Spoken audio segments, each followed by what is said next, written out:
Second law of thermodynamics. बेटा second law of thermodynamics को समझने के लिए हम फर्स्ट लॉ ऑफ थर्मोडायनेमिक्स के कुछ कॉन्सेप्ट समझते हैं।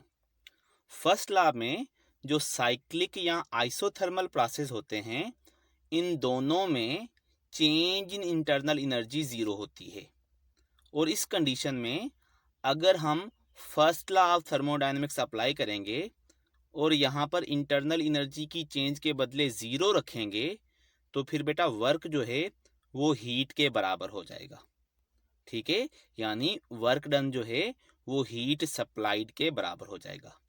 अच्छा, थर्मोडायनेमिक्स में हम वर्क को आउटपुट बोलते हैं और हीट जो है इसको हम इनपुट बोलते हैं। यानी कि आउटपुट जो है वो इनपुट के बराबर हो सकता है अकॉर्डिंग टू फर्स्ट लॉ, क्योंकि फिलहाल हम फर्स्ट लॉ की बात कर रहे हैं। तो फर्स्ट लॉ के मुताबिक आउटपुट इनपुट के बराबर हो सकता है या वर्क जो है वो हीट के बराबर हो सकता है, पर वर्क जो है वो हीट से ज़्यादा नहीं हो सकता। या ऐसे बोलो कि आउटपुट जो है वो कभी भी इनपुट से ज़्यादा नहीं हो सकता। पूरी साइकिल के बाद इंटरनल एनर्जी की चेंज तो ज़ीरो ही रखनी पड़ेगी। तो पूरी साइकिल के बाद इंटरनल एनर्जी की चेंज हो गई ज़ीरो, तो फिर ज़्यादा से ज़्यादा वर्क जो है वो हीट के बराबर हो सकता है। ठीक है, पर कभी भी वर्क डन जो है पूरी साइकिल के बाद हीट से ज़्यादा नहीं हो सकता। तो ये जो कंडीशन है ये है according to first law of thermodynamics. ठीक है, अब एसी मशीन या कोई भी ऐसा सिस्टम जो हमें आउटपुट इनपुट से ज़्यादा बनाकर देगा, अगर देगा, सपोज करो कि अगर देगा, तो एसी मशीन को हम बोलते हैं perpetual motion machine of first kind. ठीक है, जो बन नहीं सकती। तो according to first law of thermodynamics perpetual motion machine of first kind is impossible. ठीक हो गया कि हम perpetual motion machine first kind वाली नहीं बना सकते, क्योंकि वो आउटपुट इनपुट से ज़्यादा देगी। अगर होती तो देती। ठीक है, पर यहाँ पर क्या है कि अगर आउटपुट इनपुट के बराबर भी हो जाए, तो ऐसी मशीन जो आउटपुट इनपुट के बराबर देगी उसको हम बोलते हैं perpetual motion machine of second kind. तो फर्स्ट लॉ जो है वो बोलता है आउटपुट इनपुट के बराबर हो सकता है, यानी according to first law perpetual motion machine of second kind बन सकती है, पर perpetual motion machine of first kind नहीं बन सकती। तो ये जो सारी बातें हैं ये अकॉर्डिंग टू फर्स्ट लॉ है कि आउटपुट इनपुट के बराबर हो सकता है। अब हम सेकंड लॉ ऑफ थर्मोडायनेमिक्स की तरफ आएंगे, तो फिर हम कहेंगे कि आउटपुट इनपुट के बराबर भी नहीं हो सकता। ज़्यादा तो नहीं हो सकता, पर आप बराबर भी नहीं कर सकते। यानी कि according to second law perpetual motion machine of second kind भी नहीं बन सकती, ऐसी मशीन जो हमें आउटपुट इनपुट के बराबर करके दे। ठीक है, तो फर्स्ट लॉ बोलता था कि परपीचुअल motion machine of first kind नहीं बन सकती, आउटपुट आप ज़्यादा नहीं ले सकते पर बराबर ले सकते हो, यानी सेकंड काइंड वाली बना सकते हो। पर सेकंड लॉ बोलता है कि सेकंड वाली भी नहीं बना सकते, आउटपुट इनपुट के बराबर भी नहीं हो सकता। अब ये कैसे होगा? इसके लिए हम सबसे पहले हीट इंजन को समझते हैं। बेटा हीट इंजन ऐसी डिवाइस है जो हीट एनर्जी को मैकेनिकल एनर्जी में कन्वर्ट करता है। इसमें एक हॉट बॉडी होती है, एक कोल्ड बॉडी होती है और यहाँ पर एक आइडियल गैस या वर्किंग सब्सटेंस होता है। बेसिकली होता क्या है कि हीट इंजन हॉट बॉडी से हीट लेता है और उस हीट का कुछ हिस्सा वर्क यानी मैकेनिकल एनर्जी में कन्वर्ट करता है और बाकी की जो हीट है वो कोल्ड बॉडी में चली जाती है। हॉट बॉडी का टेम्परेचर को हम TH बोलते हैं या इसको हम T1 भी बोल सकते हैं, temperature of hot body. Cold body का जो टेम्परेचर है इसको हम T कोल्ड या इसको हम T2 भी बोलते हैं। हॉट बॉडी को हम हाई टेम्परेचर रिजर्वायर या सोर्स भी बोलते हैं, जबकि हम कोल्ड बॉडी को लो टेम्परेचर रिजर्वायर या सिंक भी बोलते हैं। तो ये डिफरेंट नेम्स हैं हॉट और कोल्ड बॉडी के। इसी तरीके से हॉट बॉडी से जो हीट आती है QH, इसको हम Q1 भी बोलते हैं, और कोल्ड बॉडी की तरफ जो हीट जाती है QC, इसको हम Q2 भी बोलते हैं। ठीक है, तो हीट इंजन ने क्या किया कि हॉट बॉडी से Q1 हीट ली और उस हीट को मैकेनिकल एनर्जी यानी वर्क में कन्वर्ट किया। इसीलिए मैं क्या बोलता हूँ कि हीट इंजन क्या करता है, हीट एनर्जी को मैकेनिकल एनर्जी में कन्वर्ट करके देता है। पर जब ये हीट एनर्जी को मैकेनिकल एनर्जी में कन्वर्ट करता है तो कुछ हीट जो है वो कोल्ड बॉडी की तरफ भी जाती है। ठीक है, अब यही मसला है सेकंड लॉ ऑफ थर्मोडायनेमिक्स में, जिसको हम आगे जाकर अच्छे तरीके से क्लियर करेंगे। ठीक हो गया। तो फिलहाल आप यहाँ पर देखो कि हॉट बॉडी से जो Q1 हीट ली, ये है हमारा इनपुट। इस इनपुट में से कुछ वर्क बन गया और बाकी की जो हीट है Q2 ये नीचे आ गई। तो अगर हम फर्स्ट लॉ ऑफ थर्मोडायनेमिक्स के हिसाब से सोचें तो इनपुट में क्या था बेटा, हीट Q1, उसमें से कुछ वर्क में गई और कुछ कोल्ड बॉडी में चली गई। ठीक है, अब यहाँ से अगर हम Q2 इधर ले आए तो ये W जो है ये बराबर हो जाएगा Q1 और ये Q2 बेटा दूसरी तरफ जाकर माइनस हो जाएगा, यानी माइनस Q2। ठीक है, तो वर्क जो है ये इनपुट वाली हीट Q1 माइनस Q2 के बराबर होता है। तो यहाँ पर वर्क के बदले हम क्या लिख लेते हैं, Q1 माइनस Q2। समझ में आया। अब यहाँ पर हम एक और टर्म यूज करेंगे, इफिशिएंसी, किसी भी हीट इंजन की इफिशिएंसी। ठीक है, तो इफिशिएंसी बराबर होती है आउटपुट अपान इनपुट, यानी आउटपुट हमें कितना मिला डिवाइडेड बाय हमने इनपुट कितना दिया। अब इंजन में आउटपुट होता है वर्क, हमें जो मतलब है वो वर्क के साथ है कि इंजन ने हमें वर्क कितना करके दिया, दिस इज आउटपुट। और इनपुट क्या है, हॉट बॉडी की हीट जो हमने ली यानी Q1, ये हमारा इनपुट है। कोल्ड बॉडी में जो हीट जाती है वो इनपुट नहीं है, वो तो हमसे लीक हो गया एनर्जी का कोल्ड बॉडी की तरफ। ठीक है, तो आउटपुट है वर्क और इनपुट है हीट Q1। तो अगर हम इफिशिएंसी के बदले W अपान यहाँ पर Q1 पुट करते हैं, ठीक है, तो इफिशिएंसी को हम अल्टरनेटिवली ऐसे भी लिख सकते हैं। अब अगर हम वर्क के बदले यहाँ पर Q1 माइनस Q2 पुट कर दें तो ये n हो गया Q1 minus Q2 upon Q1।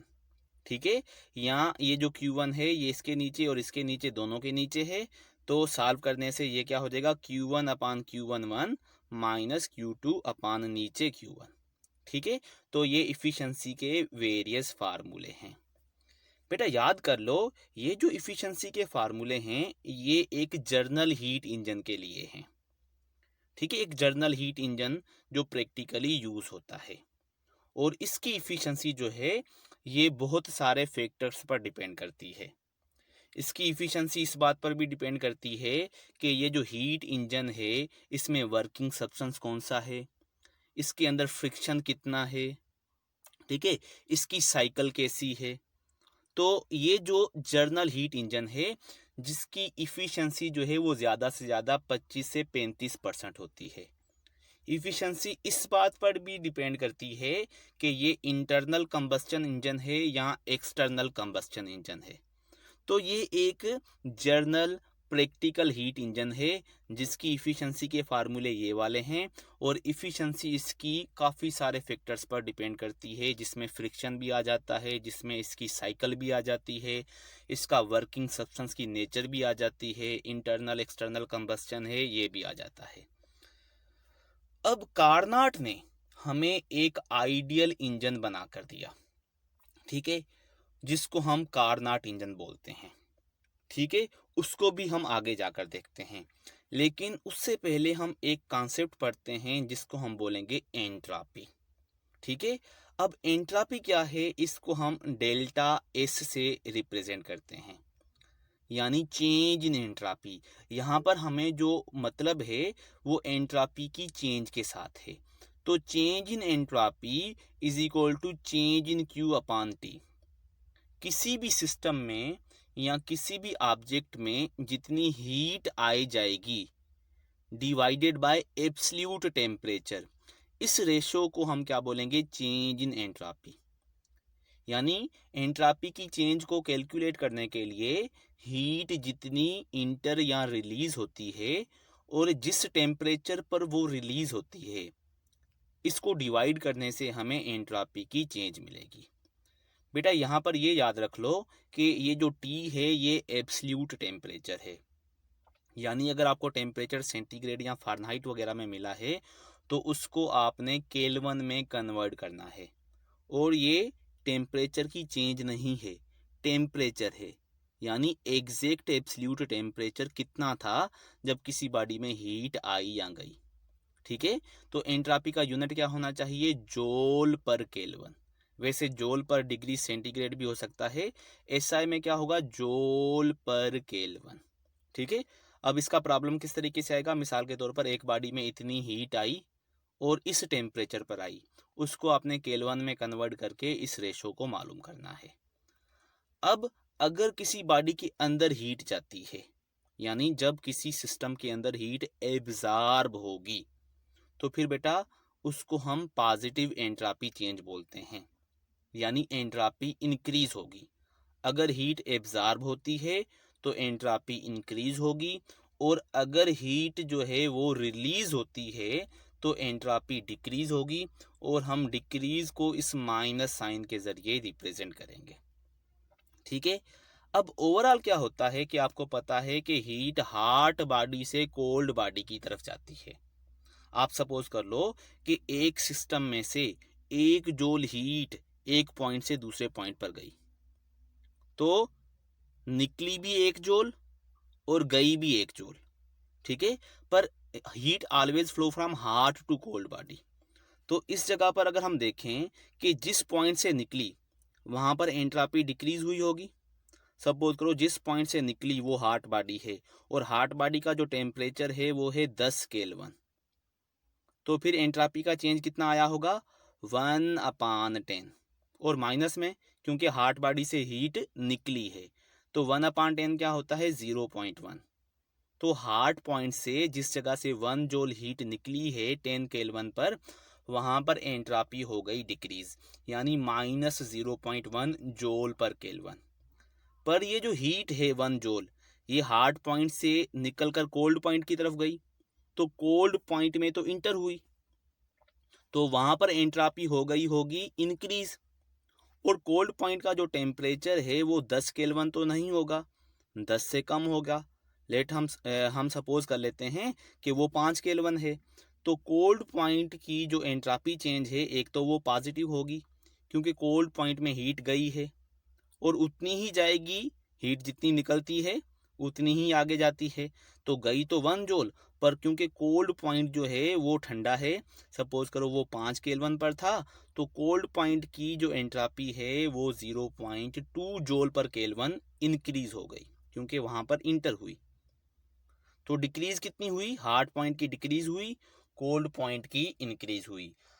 Hard point 10 kelvin पर था, कोल्ड पॉइंट 5 केल्विन पर था, तो हार्ड पॉइंट की डिक्रीज हुई 0.1, कोल्ड पॉइंट की इंक्रीज हो गई 0.2। तो अगर हम ओवरऑल देखें तो बेटा इंक्रीज हुई 0.2 और डिक्रीज हुई 0.1, तो ओवरऑल तो इंक्रीज हो गई, यानी +0.1। तो एंट्रापी के अंदर जो नेट चेंज है, ये जो छोटी एन है इसका मतलब क्या है, नेट। तो नेट चेंज जो है वो हमेशा पॉजिटिव होती है। तो अगर हम ओवरऑल ये देखें कि रिलीज भी हुई है और एब्जॉर्ब भी हुई है, तो बेटा जिस जगह से रिलीज होती है वहाँ का टेम्परेचर ज़्यादा होता है, और जिस जगह पर एब्जॉर्ब होती है वहाँ का टेम्परेचर क्या होता है, कम होता है। तो पॉजिटिव ज़्यादा हो जाती है, नेगेटिव कम होती है, और ओवरऑल एंट्रापी जो है वो इंक्रीज होती है। ठीक है, अब इस बात को समझने के बाद हम इस कॉन्सेप्ट को अप्लाई करेंगे सेकंड लॉ ऑफ थर्मोडायनेमिक्स में, इसलिए उससे पहले मैंने आपको ये थोड़ा सा समझाया। अब ये जो कार्नाट साइकिल है ये 4 स्टेप्स पर मुश्तमिल होती है। ठीक है, पहला जो स्टेप होता है उसमें आइसोथर्मल एक्सपांशन होती है। हम सिलेंडर को या जो सिस्टम होता है उसको हार्ट बॉडी पर रखते हैं और हार्ट बॉडी से हीट जो है वो सिस्टम के अंदर जाती है और सिस्टम एक्सपांड करता है, उसका पिस्टन ऊपर जाता है, यानी work done by the system होता है। अब इस प्रोसेस में जो बॉडी है या जो सिस्टम है वो हार्ट बॉडी पर होता है और हार्ट बॉडी के टेम्परेचर को हम क्या बोलते हैं, T1। और इस T1 टेम्परेचर पर जो हीट अंदर जाएगी हार्ट बॉडी से उसको हम क्या बोलते हैं, Q1। तो बेटा इस स्टेप में यानी आइसोथर्मल एक्सपांशन में ए से बी तक जो है इसमें सिस्टम की एंट्रोपी इंक्रीज होगी, क्योंकि हीट हार्ट बॉडी से यानी बाहर से सिस्टम के अंदर जाएगी। उस एंट्रोपी की जो इंक्रीज है उसको हम ऐसे लिख सकते हैं Q1 अपान T1, क्योंकि Q1 हीट अंदर गई है और T1 टेम्परेचर पर गई थी। और पॉजिटिव क्यों, क्योंकि हीट इज एब्जॉर्ब्ड और इंटर्ड इनटू द सिस्टम। ठीक है, अब उसके बाद जो नेक्स्ट प्रोसेस है वो है बी से लेकर सी तक और ये है ए डायाबेटिक एक्सपांशन। अब इसमें क्या होगा कि नीचे जो हार्ट बॉडी थी, हाई टेम्परेचर रिजर्वायर था, उसको निकालकर हम नीचे कोई इंसुलेटिंग स्टैंड रख देंगे, जिसकी वजह से क्या होगा, सिस्टम तो एक्सपांड करेगा पर नीचे से हीट नहीं आएगी। ठीक है, तो क्या होगा, ए डायाबेटिक एक्सपांशन होगी। ठीक है, अब सिर्फ हम एक्सपांशन तो नहीं करेंगे क्योंकि हमने साइकिल पूरी करनी है और सिस्टम को रीस्टोर करना है टू इट्स ओरिजिनल पोजीशन। तो ए डायाबेटिक एक्सपांशन के बाद अब हम इसको कंप्रेस करेंगे और ये जो तीसरा स्टेप है इसको हम क्या बोलेंगे, आइसोथर्मल कंप्रेशन। अब इसमें क्या होगा कि हम पिस्टन को आहिस्ता आहिस्ता नीचे लेकर आएंगे, जिसकी वजह से work done on the system होगा। इंटरनल एनर्जी और टेम्परेचर इंक्रीज करने की कोशिश करेगा, पर हम नीचे एक कोल्ड बॉडी रख देंगे कि जैसे ही इंटरनल एनर्जी इंक्रीज होने की कोशिश करे तो वो एनर्जी कोल्ड बॉडी की तरफ चली जाए। तो ये जो आइसोथर्मल कंप्रेशन है इसमें कुछ हीट जो है वो सिस्टम में से निकलकर कोल्ड बॉडी की तरफ जाएगी। ठीक है, और कोल्ड बॉडी का टेम्परेचर क्या होता है, T1 नहीं सॉरी T2। और कोल्ड बॉडी में जो हीट जाती है उसको हम बोलते हैं Q2। तो अगर हम यहाँ पर एंट्रोपी की चेंज देखें तो बेटा ये हो जाएगी Q2 अपान T2। और माइनस क्यों, क्योंकि सिस्टम में से हीट निकलेगी। कितनी निकलेगी, Q2, किस टेम्परेचर पर, लो टेम्परेचर रिजर्वायर यानी कोल्ड बॉडी का टेम्परेचर पर, जिसको हम T2 बोलते हैं। और फाइनली जब ये चौथा स्टेप आएगा इसमें हम क्या बोलेंगे, इसको ए डायाबेटिक कंप्रेशन, यानी हम नीचे से कोल्ड बॉडी भी निकाल लेंगे और इसको कंप्रेस ही करेंगे, पिस्टन नीचे ही आएगा, पर अब नीचे क्या होगा, insulating stand, work done on the system होगा। ठीक है, और हीट जो है वो सिस्टम में से ना बाहर जाएगी ना अंदर आएगी। तो फाइनल प्रोसेस क्या है, ए डायाबेटिक कंप्रेशन। ठीक है, और इसके बाद सिस्टम अपनी ओरिजिनल पोजीशन पर आ जाएगा, साइकिल पूरी हो जाएगी। अब आपको पता है साइकिल के बाद जितने भी स्टेट फंक्शंस होते हैं वो अपनी ओरिजिनल पोजीशन पर रीस्टोर हो जाते हैं, यानी जो pressure, volume, temperature, entropy, internal energy, ये चीज़ें जो हैं ये सेम हो जाएंगी। हीट और वर्क जो पाथ फंक्शन हैं वो सेम ना भी हों, डिफरेंट हों, तो वो मैटर नहीं करता। ठीक है, क्योंकि वो पाथ फंक्शन है। अब बेटा समझने वाली बात ये है कि बहुत सारे स्टूडेंट जो हैं वो सवाल करते हैं, कंफ्यूज हो जाते हैं कि सर ये जो कार्नाट इंजन है इतना आइडियल है, तो बताओ इसकी इफ़िशेंसी 100% क्यों नहीं होती, या ऐसे बोलो कि भाई इसकी ये आउटपुट जो है वो इनपुट के बराबर क्यों नहीं देता। तो अब इस बात को समझने का टाइम है। अब देखो कि साइकिल के बाद एंट्रोपी, क्योंकि स्टेट फंक्शन है तो एंट्रोपी की चेंज ज़ीरो होनी चाहिए। तो आपने किया क्या है कि आइसोथर्मल एक्सपांशन में एंट्रोपी जो है वो अपनी इंक्रीज कर ली, सिस्टम के अंदर हीट गई थी और सिस्टम के अंदर हीट जाने की वजह से इस सिस्टम की ठीक है, ये जो सिस्टम इस सिलेंडर के अंदर होता है, इसकी एंट्रापी इंक्रीज हो गई है। साइकिल के बाद इस एंट्रापी को सेम करना है, यानी आगे जाकर कहीं ना कहीं हमने एंट्रापी डिक्रीज भी करनी है।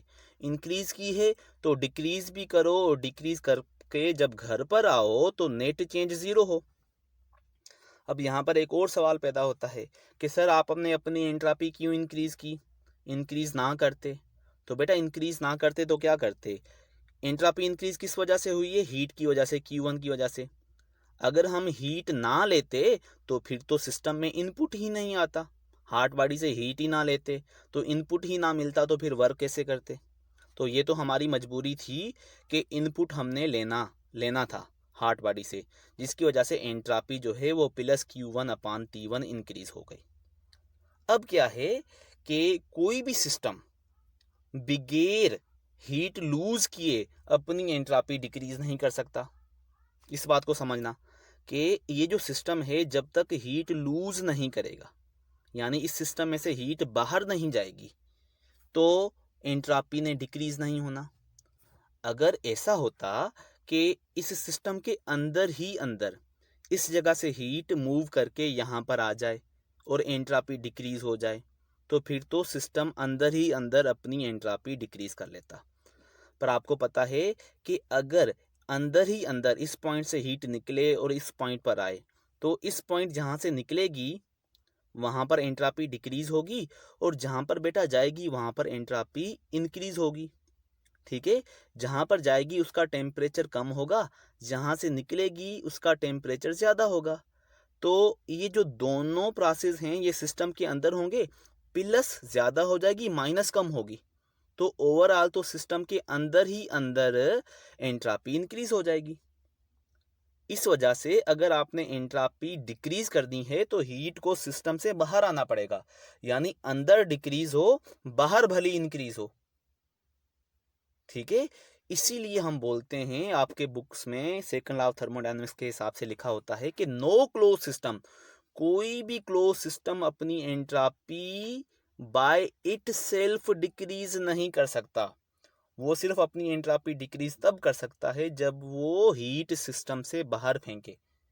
और आपको पता है कि अगर हीट सिस्टम से बाहर आई तो Q1 जो हमने हार्ट बॉडी से ली थी उसका कुछ हिस्सा कोल्ड बॉडी की तरफ चला जाएगा, और जब Q1 यानी इनपुट का कुछ हिस्सा कोल्ड बॉडी की तरफ जाएगा तो फिर वर्क पूरा नहीं होगा। यही रीज़न है कि हमें आउटपुट इनपुट के बराबर नहीं मिलता, यानी एंट्रापी की वजह से। ठीक है, अब आप यहाँ पर यह भी देखो कि इस प्रोसेस में एंट्रापी इंक्रीज हुई थी क्योंकि हमने हीट ली थी। एडियाबेटिक एक्सपांशन और एडियाबेटिक कंप्रेशन, इन दोनों प्रोसेस में तो हीट ने आना जाना नहीं है, तो एंट्रापी का इंक्रीज डिक्रीज होना इनमें पॉसिबल नहीं है। तो बाकी एक ही प्रोसेस बचता है जिसको हम बोलते हैं आइसोथर्मल कंप्रेशन। तो आपने जितनी भी अपनी एंट्रापी इंक्रीज की है वो एंट्रापी इस प्रोसेस में यानी आइसोथर्मल कंप्रेशन में डिक्रीज भी करनी है।